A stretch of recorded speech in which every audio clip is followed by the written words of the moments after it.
caregiver employee looks like.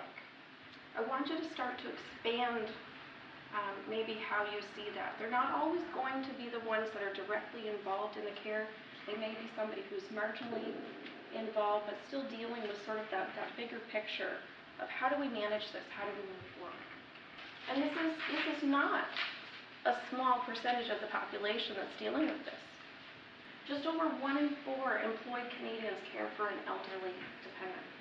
Almost 1 in 5 employed Canadians have responsibility for both child care and elder care. That's what we refer to lovingly as the sandwich generation. And when it comes to the number of hours that are worked, I mean, if you look at what your regular work week looks like, and the double duty caregivers averaged about 36.5 hours a week of paid employment, plus 34.4 hours per week of caregiving.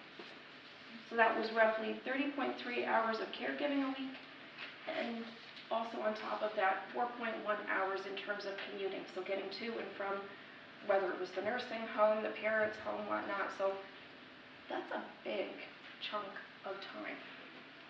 And almost 1 in 4 spent more than 100 hours a week fulfilling both sets of roles, so that work and life balance.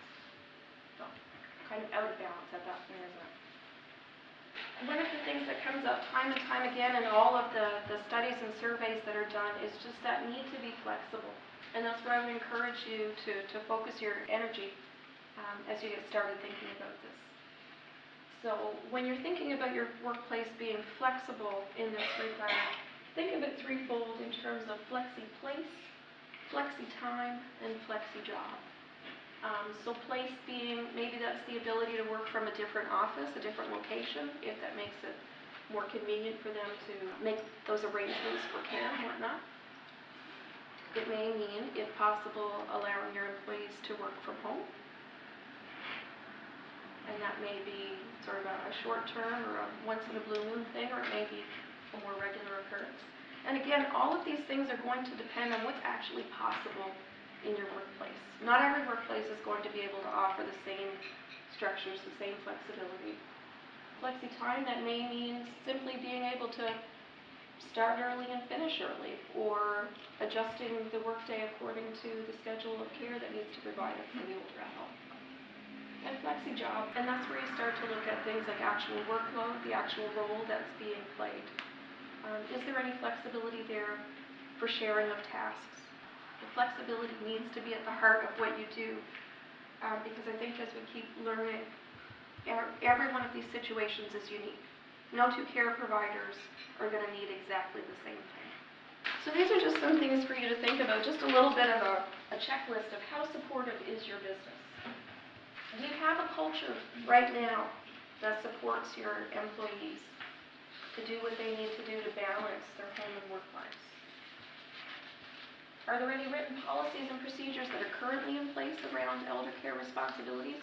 Or are there ones that can actually be modified? So maybe you have flexible work arrangements already, or maybe the language could be tweaked to reflect the potential need for employees to use it for that purpose. Do you currently have written resources? Or do you know where you can access them? Are there ones that you could bring in? Management training is very important. You can have all the policies and procedures in the world that you want, but you need to know that they're going to be implemented in a compassionate way and an understanding way. Do you already have a champion? Is there somebody within your workplace wellness committee or group that might be able to take this on? Those flexible work arrangements, again, is that already in place? Information and referrals. So just some areas for you to think about what already exists in your workplace.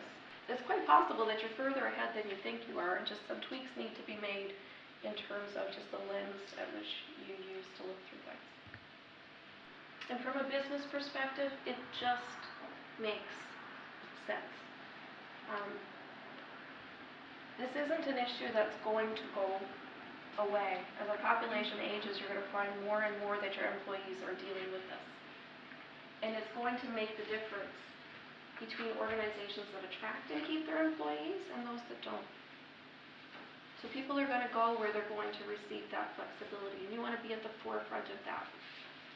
just like the companies that were at the forefront of supporting moms going back to work and childcare.